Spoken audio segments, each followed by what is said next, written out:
I know you've been working on this for the better part of the last 8 years, I think. What's it like to finally see it in theaters with the best kind of audience, a paying audience? It's incredibly gratifying. It really is. I mean, it took a long time to make this film. It was a difficult film. And so much of it, is done in relative solitude. Really detached from the world for a bit. And it's an extraordinary experience. And the film opened yesterday, so sitting here with, you guys it's for me, in my little world, is meaningful. I know that people always like to draw parallels between films, so I hope you don't mind. But I feel like if there is any sort of theme to your movies, you really like to do, I guess, a character study of people who might be considered outsiders. Is that fair? Yeah. And outsider characters. Characters who are in worlds where they don't belong. Ambitious characters struggling in worlds where they don't belong. And how did the story find its way to you? This sounds like a movie in and of itself, honestly. Well, about 8 years ago, I was at a DVD signing of my documentary, The Cruise, in Tower Video, the now defunct Tower Video in New York City.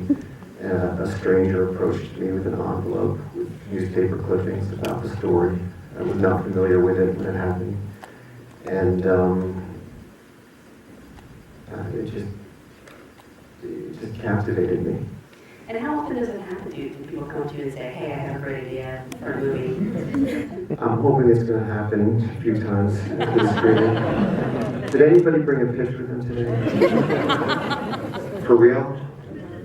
Maybe we should turn this into one of those shows where people just pitch and then we criticize pitches. Actually, how many filmmakers are there? So great. That's so great. It's fantastic. So once you had, you knew about the story, how did you set out to, was there an existing script or did you have to find a script writer? I know you collaborated with Dan Fletcher. Yeah, it was, it was a process of trying to meet everybody, getting to know Mark Schultz and Nancy Schultz and her kids and the other wrestlers. So it was a period of research and, sketching out, organizing, like, what is it? I worked with two great film screenwriters, Emax Fry and Dan Futterman, who wrote Capote. Dan Futterman wrote Capote. And it was a process that kept revealing itself. I got to a point where I thought we were ready to go, and then ran into money problems. I spent too much time looking for money before realizing it was not possible. After Capote, I thought, how could I not get not that much money needed to make this film, and it was a rude awakening. But it's a good question. Was it a tough sell because of the material, or? It just doesn't, you saw everybody raise their hand who's a filmmaker. Everyone's got some measure of awareness that... Oh, chickadee check. Chickadee check. That, the rules of the game,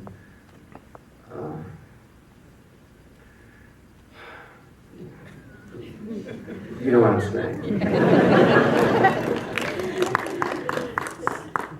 It's not a criticism of that side, but to make a film that is in any way different, if it deviates from, it's hard, I think, to say, oh, this film is like that film that did okay. But to make a film that's different, and a film that's good, hopefully, it's a very difficult coincidence of interests that have to occur. And the money side necessarily will have other concerns. And part of what they do, especially post 2008, is weigh ever more heavily the metrics that people use to evaluate the potential of a film. Mostly the perceived foreign pre-sale value as driven by cast, and then genre and filmmaker. And this didn't match anybody's idea of what was a viable investment. Even with this cast? Well, it wasn't this cast at that point, but there was no cast that made sense. I think I spent 2 years not believing that I couldn't get it made, and eventually put it down, found Moneyball, did that. When that was wrapping up, I returned to it and was informed that there's a person named Megan Ellison, and maybe you should have lunch with her. And I pitched it to her, I showed it to her, and she just said, I'll do that with you. I have to ask, when a movie is based on true events, how beholden are you to the actual facts, and how much, creative liberty are you allowed to take? I mean, I think you're allowed to take whatever you want, but it's a fine line. I give you permission. Well, I think it has to be truthful. It has to be essentially truthful. That you shouldn't. For me, I don't want to do anything that violates a sense of who these people were or essentially what happened. To not do or represent something that is uncharacteristic, or somebody could say that could not have happened, or that is slanderous, or I think if it's fair in that way, concerning itself more with the truth, capital T, truthfulness of it. Having said that, this was an enormously researched film, in part because it took so long, and we just kept learning more and more. And Jess Gonshore, our production designer, and his team of researchers were able to find so much information. So many people contributed that we just heard about so many events and triangulated from so many perspectives. It's almost everything in this film actually happened. There's a compression of time at the end, but other than that, it's awfully factual and I think truthful. And truth is always stranger than fiction. Was there anything you came across that you couldn't use because it was just too unbelievable, even though it was true? Well, John DuPont, this is probably a rare example of a film that's based on a sensational story that throttles back on the sensational aspects. The amount of cocaine, the degree of mental illness, the stories with a tank, the amount of guns, the boogie nights aspect of it. It actually throttles back to make room for what over time became deeper interest to me about these characters and the themes that were coursing through it.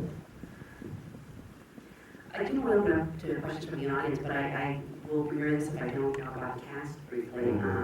I mean, everyone, I'm not just talking about your three leads, from top to bottom, this movie is filled with great actors, some of whom are so good I almost question if they are actors. Beginning, I guess, with Channing and Steve, what attracted you to casting them in these parts? Well, Channing, who was the first person cast, I saw in a film called Guide to Recognizing Your Saints, whatever that was, 7 or 8 years ago. Did I hear somebody applauding? It's a great film and he's great in it. And I offered him the part back then because even though I didn't have a script, it was developing, I was researching, I was committed to making it, and one hesitation is who was going to play this guy, and then I saw that film and I saw Channing, And I just thought, wow, okay, somebody can do it, and I went after him. And there's also the appeal of, casting an unknown, which he was. I never heard, no one had heard of him. He hadn't even done Step Up yet. And over the course of time, he became known. Carrell, I wanted to put somebody in the role who you did not expect to kill somebody, because nobody expected DuPont to kill anybody. I also just think he's a great actor and a smart person. And when I met with him, he just brought an enormous sensitivity and awareness to the character and the film. He said to me, I've only ever played characters with mushy centers, and John DuPont seems to have a mushy center, but he doesn't. And that's going to be new for me, and there's a lot that could be played for last year, but I just don't see it happening. And I was grateful that he said that, because then I didn't have to give him that speech, which I had also prepared. But to me, he is one of those actors. I think, truthfully, this is probably the truth with every actor, that there exists a potential that tragically, in all likelihood, will never be given the opportunity. It's just,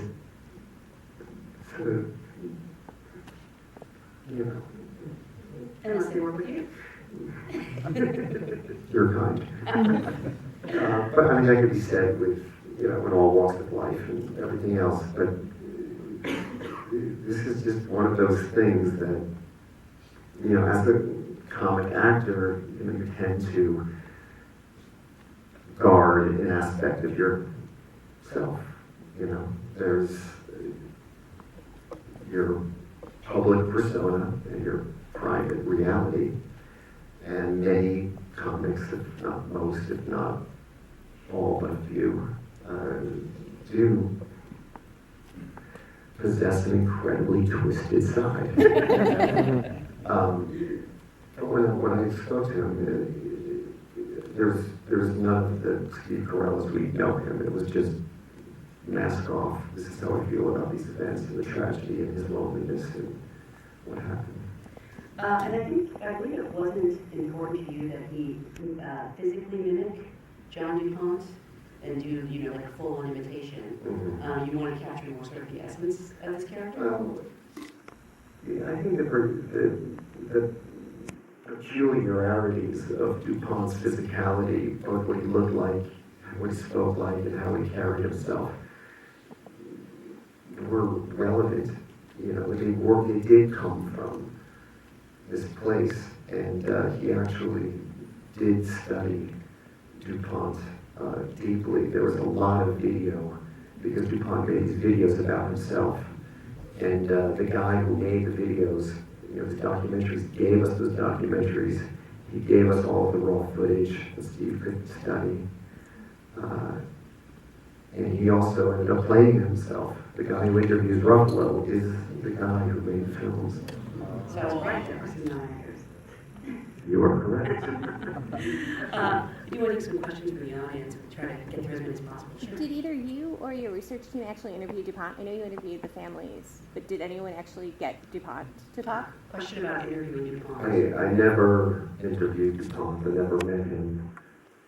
I spoke to his lawyer, and he was not friendly towards the Spencer. Well, obviously. It's still nuts, I mean. I could have made an effort, but I did get close to some wrestlers who remained close to him, who visited him regularly, and he knew that we were making this film. And as was communicated back to me, what he said to this one wrestler was, well, we'll make our own film. Wow. And I have some experience with competing, projects. and I'll tell you, I never want to do that again. But I didn't think there was much likelihood he was going to Get Channing Tatum, Steve Carrell. So, these people, these wrestlers who continued to see him afterwards, I mean, did he have friends? Because, He had quote unquote friends. wow. Sure, right there. Was it hard training the actors with the wrestling? Oh, training the actors for the wrestling. I'll be honest with you, I didn't personally train. One of Dave Schultz's closest friends is named John Jura, who became a friend of the production about 8 years ago. Became a consultant, had all sorts of materials. He ended up getting very involved. He ended up being, he and Jesse Jansen, who's an NCAA champion, had the task of training these guys, beginning about 7 months out, and continued through shooting. And I think it was difficult for them.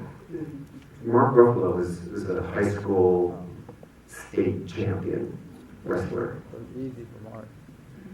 Well, not that easy, because as it turns out, Dave Schultz is a lefty. And so Dave Schultz is the guy with 1,000 best friends, and many of them wanted to visit. And just to see Ruffalo, to see the guy playing, their friend, include also Dave's widow, Nancy, and kids. And it was important to Mark. I said, no one knows, but he wanted to wrestle like Dave, his very peculiar style, how he carried himself, wanted to wrestle lefty, so he had to sort of relearn it. Six from the back. Sure, right there in the action. I noticed throughout the film you chose to take out sound and put whatever composition you had on top through several of your shots, taking out dialogue. What was your reasoning behind that decision as director? Everyone here? It's a question about sound design and why pull out dialogue. It's because it just focuses you on something that we're seeing. It just, listen, there's a lot that happens beneath the surface of the film.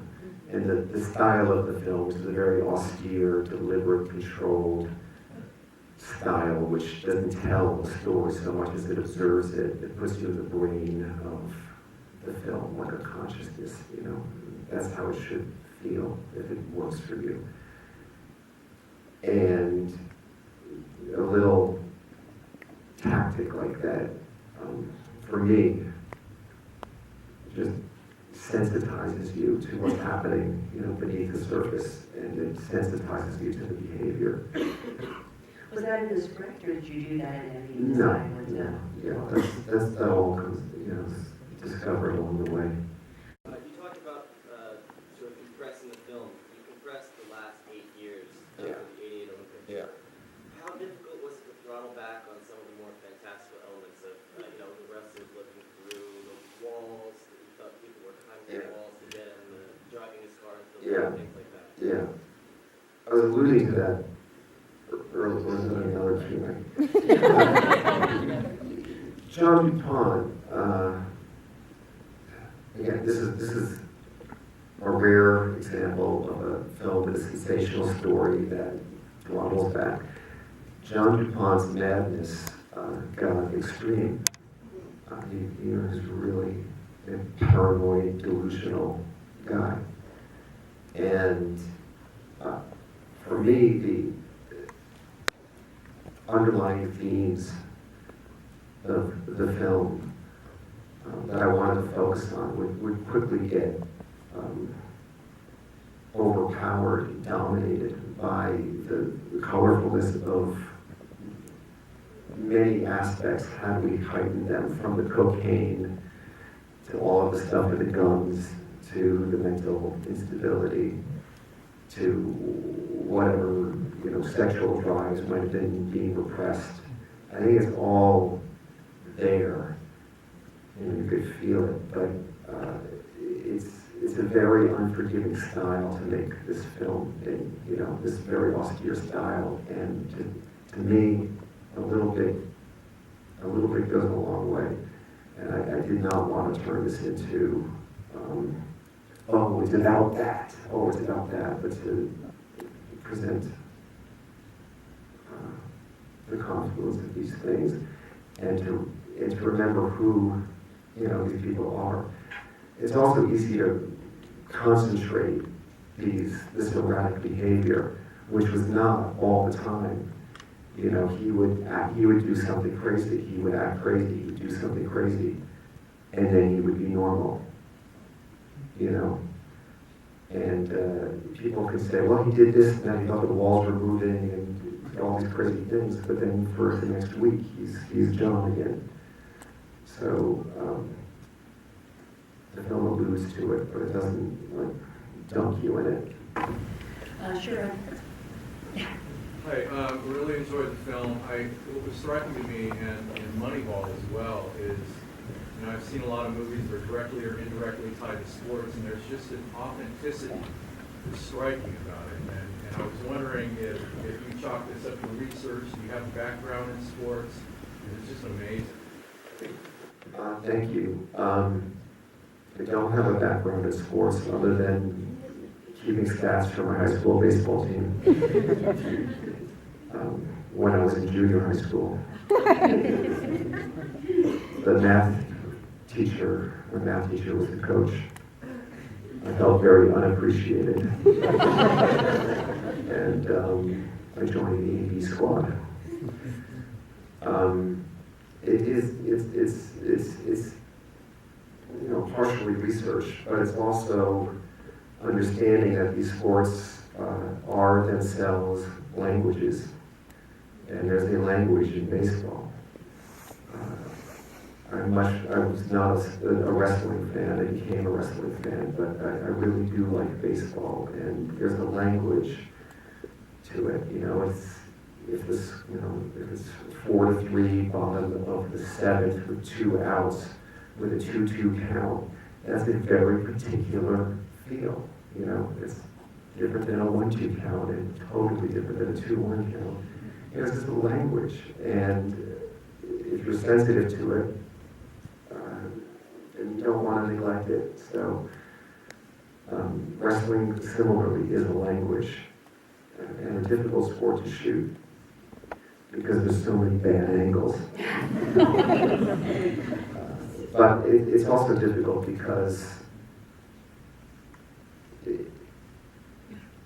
it's more like chess than you think, and you have to appreciate it, you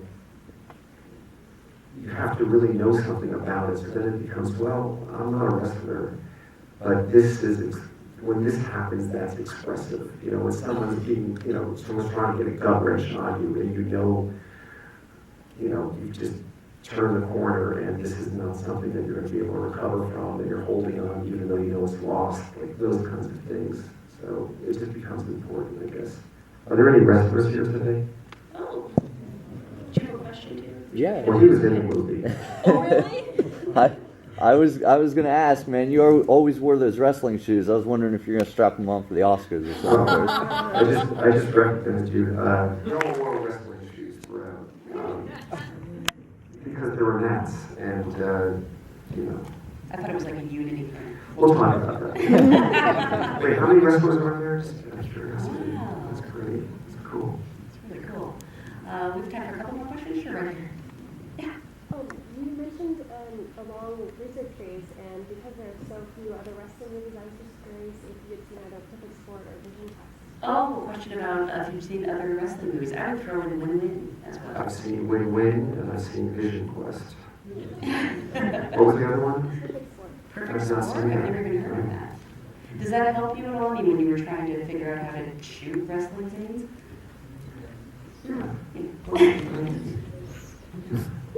Because as someone who knows virtually nothing about wrestling, I was afraid that I would be lost. Last question? Yeah, sticking right here. Hi. The film was great. I just wanted to ask you, you always do such amazing films based on true stories, and I just wanted to know what fascinates you about true stories and why you make films about them. true stories, I don't know if it's a coincidence or by I design. think it's kind of a coincidence, but I also just like to look at something that's holding secrets, you know, that you can examine and learn something about and really question and come back again and again and again over years, and knowing that the true story holds some kinds of secrets. I also want to acknowledge that this I guess the last question, that nobody asked anything about the editing of this film, which I'm enormously proud. It took more than a year. I worked with amazing people, including the great Connor O'Neill, who I believe his parents were in the audience tonight.